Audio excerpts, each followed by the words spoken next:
Well, we're back for some Bleach Soul Resonance, and because we have a bit of a slow period going into the end of this celebration, I mean, we're literally 4 hours until reset, which will then make it exactly 4 days until Szayelaporro comes out. Means we can start talking about some future things to come.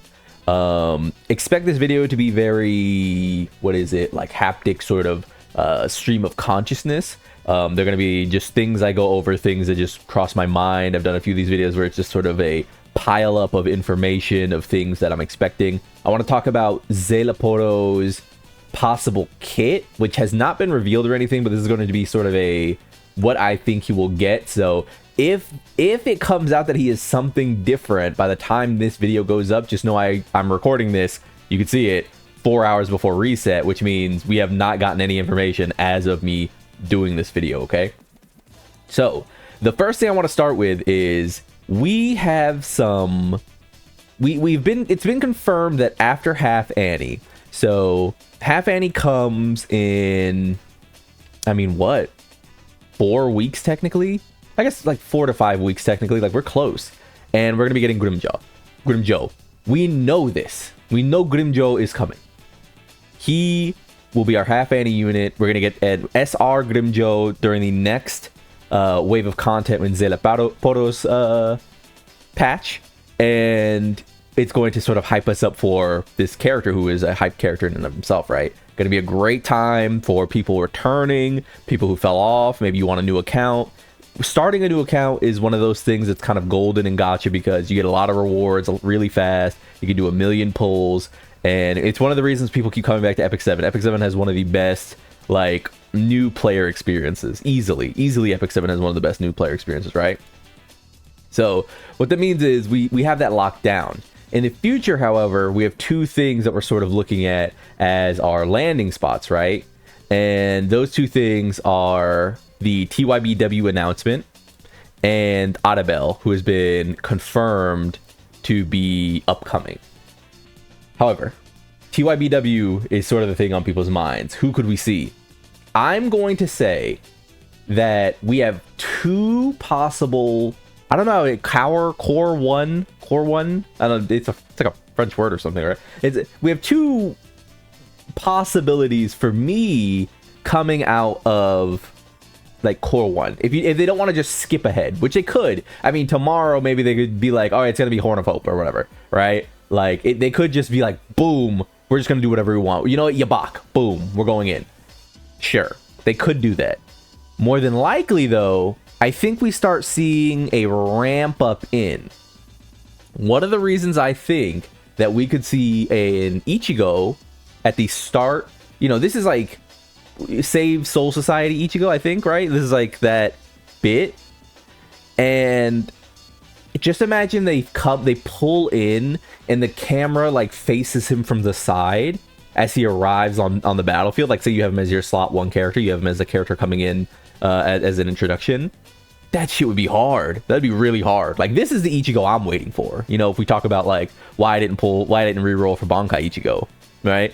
And I would say this would be a non-transforming Ichigo, of course. I wouldn't want this one to be transforming. One of the reasons Ichigo is a character I'm looking to show up here is because, I mean, it's just Goku syndrome, right? What's going to happen is they said, hey, we don't want to put a bunch of dupes of characters in. I think that at some point we're going to get an SSR Renji who has Bankai. We're going to get an SSR Chad. We're going to get, if the game goes on for a long time, we're going to get SSS Yuryu and Chad, and SSR Rukia for sure with her like full release where she's fighting, not right or whatever. It's like a German ass name. Sorry to all my German speakers out there. I just actually don't know how to accurately, pronounce his name. We already have an SSR Kaku. We could get second release of Kaku or what have you, but I don't see that really happening. They could easily go back for Tosen. They could easily go back for Komomura and Byakuya. SSR Rangiku at some point would slap. They could easily do another Toshido, etc., etc. They could do all these things, but as of right now, they said we probably aren't looking to just re-release characters. I mean, there's a lot of characters in Bleach. who could get a character, right? They're literally forcing them to release a Spada, and they bumped up Szayelaporro, right? So it is what it is. The character most commonly going to see like re-representation though is of course Bankai Ichigo, or just Ichigo in general, any form of Ichigo. I mean, the game literally shipped with 3 Ichigos in it, right? So come, what would it be? Let's say, I don't know, 11 weeks from now, 12 weeks from now, if you see Ichigo, you know, Save Soul Society Ichigo show up, I wouldn't be surprised if that's our TYBW lead-in. The next character I would say, and we've already had some slight confirmation of this character showing up at some point, is the Captain Commander. The Captain Commander is, I want to say, the only really super notable character, and you can like hang me for this, but the only super notable character who has a really notable fight in what is essentially like quote-unquote part 1. If I'm lying, I'm flying, I guess, because I don't really remember. I mean, I rewatched it recently, and I don't remember a super notable interaction happening beyond just like, oh, you know, a bunch of fodder Soul Reapers are, you know, getting attacked and Soul Society's getting raided. This was the one. This is the fight that happens in part 1. Another reason it might be great to do this Yamamoto, and I can actually pull this up, is because this is sort of the other reason they'd want to do it in the form that that's in, is because the other straight up fight that happens with Yamamoto in the series is this one versus Aizen, where he's like, yeah dog, if we box it out, you'd beat my ass. And it doesn't really become much of anything. What ends up happening is that there's like a, oh my god, I must have literally been like 15 or something when this came out, or like younger than that, I can't remember, but it's like Wonderweiss, like Wonder Why, that guy who's like, he's like a little child Spada or a Rankar, and his entire thing is that he exists to seal the Captain Commander's Zanpakuto. Is that right, guys? I genuinely, this is not comment bait. Remind me in the comments. That is what happens, right? I was literally reading the manga when this came out, so I believe that's what happens. Is that they essentially like Deus Ex Machina, the Captain Commander's Zanpakuto away because he's too OD. He's the GOAT. What can I say about my GOAT? But just going back, that sort of leaves us with TYBW introduction Yamamoto, because it's just sort of his definitive fighting version.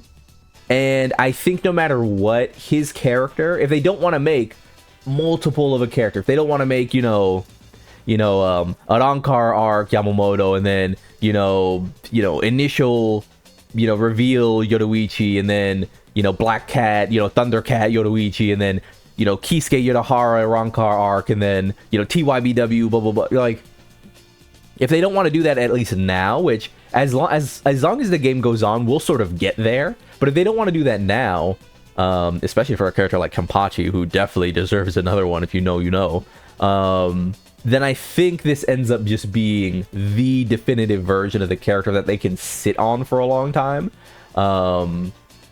Thankfully, the Captain Commander just has so much aura that I think you could do whatever you want with this character. Especially if we could get young Genryusai, right? We could get young Genryusai, that'd be pretty sick, but that's definitely not going to happen, even though he's in flashbacks in that section. But those are my 2 picks. You can let me know what you think. Let me know what you think might be coming.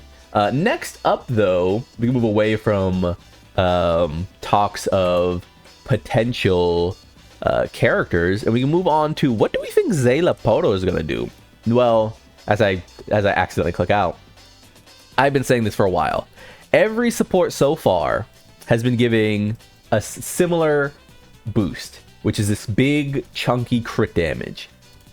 This is going to be our first limited support who we have been told is a non-ailment period support.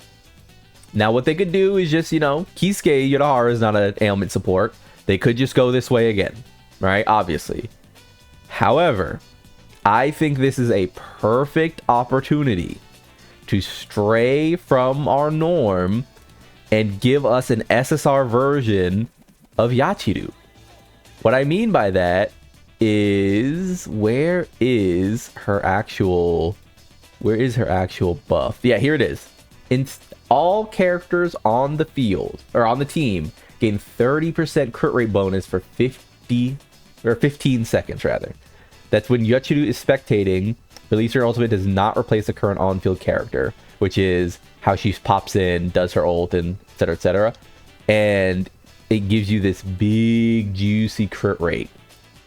This is really important because if you pair that character with someone like Mike and Kapachi, for example, he goes up to 97% crit rate. I think that it is time that we get a real deal crit rate support. Why could we be getting a crit rate support, you might ask, as well? This guy right here. This character is hyper reliant on always critting. What it would mean as well is, you might be saying, okay, well, if he buffs crit rate, then you sort of lose the efficiency of like the piece 2. No, because you just run a crit damage one. You just run something like this, 55%. Right? What that 55% does is, I mean, it essentially acts as a Yudahara ultimate. I mean, my Yudahara ultimate sort of peaks around there, right? Because you can replace that slot 2, because you're running Szayelaporro, not counting if he actually gets any amount of crit damage support himself. I think we're looking at a really strong character, right? He might be the one. I think, for my money, if I just had to guess right now, and again, I'm recording this 4 hours before reset, 4 hours, 15 hours before any information comes out. This is just my speculation. But we already know, what we flatly know is that his ultimate is intended to be a big hit, and that he'll be debuffing even when he's off field, I suppose, or supporting when he's off field. Guess what that sounds like? Oh my god, wait, who does that sound like? So he's going to be buffing when he's off field? Who does that sound like? Who does that sound like right there? I think they have a real opportunity to essentially make Szayelaporro the Yachiru of limited supports. We haven't really gotten that so far. I mean, this character doesn't really do that. She applies debuffs. This character applies debuffs. You could say that maybe the terror effect is like an offset. I mean, sure, but not quite. Not exactly what I mean, right? I think we could be seeing that pop up with a character like Szayelaporro. That's going to be my guess. That's going to be my roundup. That's all the information I have for now in terms of my suspicions, my, what I want for the game. Like if you like the video, subscribe to the club. We all go make it. I've been Lone. Peace.